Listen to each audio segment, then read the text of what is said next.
अस्सलाम वालेकुम व्यूअर्स।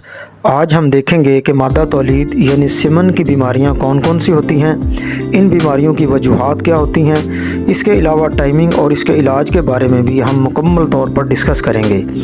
आपने पूरे गौर से वीडियो देखनी है, क्योंकि वीडियो को देखने के बाद मादा तौलीद के मुतल्लिक़ आपकी बहुत सी गलत फहमियाँ और शुकूक व शुबहात ख़त्म हो जाएंगे।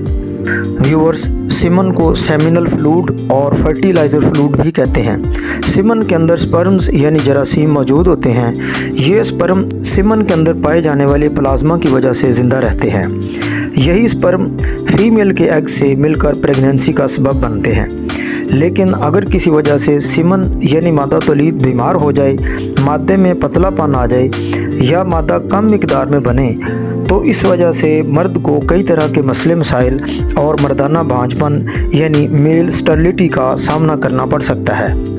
वर्ल्ड हेल्थ ऑर्गेनाइजेशन और CIS यानी clinical institute of sterility Italy के डॉक्टर्स और सर्चर्स ने मादे के पतलापन, मादे की कमी और बेऔलादी के हवाले से मादे की 3 बड़ी बीमारियां डिक्लेयर की हैं। Number 1 azoospermia, number 2 oligospermia, number 3 necrospermia. Number 1 azoospermia. इस बीमारी में सिमन के अंदर स्पर्म्स यानी जरासीम मौजूद नहीं होते।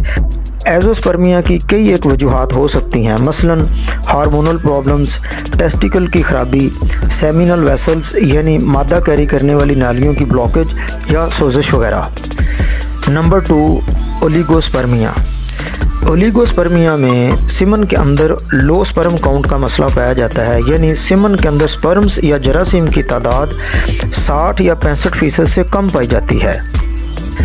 नंबर 3 नेक्रोस्पर्मिया। नेक्रोस्पर्मिया एक ऐसी हालत है जिसमें स्पर्म्स या जरासीम मुर्दा हालत में या बीमार हालत में मादे के अंदर पाए जाते हैं। वर्ल्ड हेल्थ ऑर्गेनाइजेशन और CIS के डॉक्टर्स और सर्चर्स के मुताबिक मादे का पतलापन, मादे की कमी और स्पर्म की तमाम बीमारियों की 2 बड़ी वजूहात होती हैं।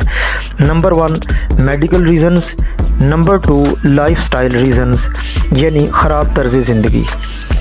नंबर 1 मेडिकल रीज़न्स में सिफिलिस और गोनोरिया यानी सोजाक और आतशक, HIV AIDS, varicocele problems, testicle problems, hormonal problems, epididymis glands का मसला, कसरत एहतलाम और कसरत जरियान मादे की कमी और मादे के पतलेपन की बड़ी अहम वजूहात हैं। इसके अलावा नंबर 2 बैड लाइफस्टाइल यानी ख़राब तर्ज़ ज़िंदगी, जिसमें कसरत मुबाशरत, फ्रीक्वेंट इंटरकोर्स, कसरत अमज़ाल, फ्रीक्वेंट इजैकुलेशन या फ्रीक्वेंट डिस्चार्ज, जिंक की कमी यानी डेफिशिएंसी ऑफ जिंक और नशावर अद्वियात या नशावर अशिया का बकसरत इस्तेमाल मादे की कमी, मादे का पतलापन और टाइमिंग की कमी की बहुत बड़ी वजूहात हैं। व्यूअर्स, जहाँ तक मादे का पतलापन, मादे की कमी और टाइमिंग के इलाज का ताल्लुक़ है, तो इस सिलसिले में वीडियो की डिस्क्रिप्शन में इलाज तजवीज़ किया गया है, आप वहाँ से नोट कर लें।